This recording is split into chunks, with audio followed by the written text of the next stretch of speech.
Hi friends, welcome to this pre-market analysis of Nifty.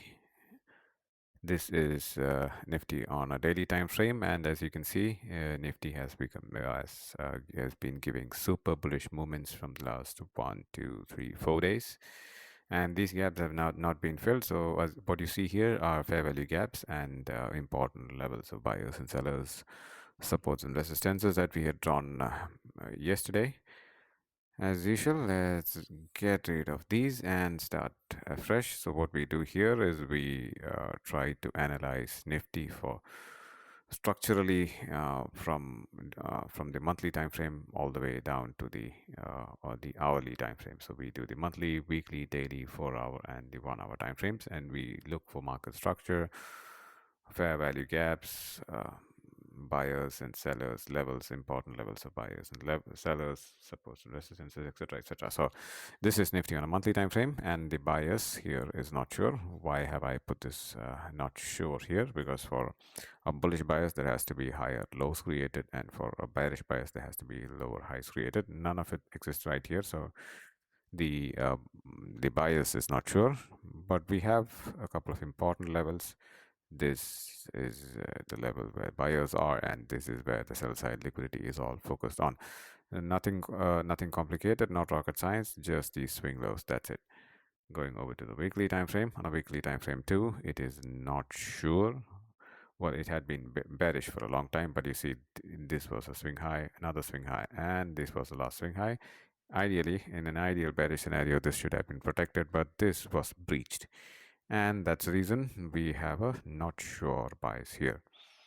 Now, um, well, that's that on a weekly time frame, and we go over to the daily time frame. On a daily time frame, it is bullish. This is a swing low, this is a higher low, and we have a lot of fair value gaps that were created. Fair value gaps are when a huge amount of orders are market orders are executed, and then the limit orders get left behind, and that is where these guys have not got a fair value for their trade on their orders. So these are the limit orders that are hypothetically there in the market. That's a lot of buy side liquidity. There's one fair value gap, two fair value gap, and there's another third fair value gap there. And interestingly, there is a swing high right here that we can look at. Swing high right here, I'm sorry, that falls into this fair value gap. So my point is, these guys may be left behind, and this area may not be tested ever, but this has a higher possibility of being tested. So if tomorrow's open is not too high, is somewhere in this level or in this level, it's a buy signal. So that's my plan for tomorrow. So that's the reason I put all these fair value gaps and lines there. That's the reason I am focusing on this area right now.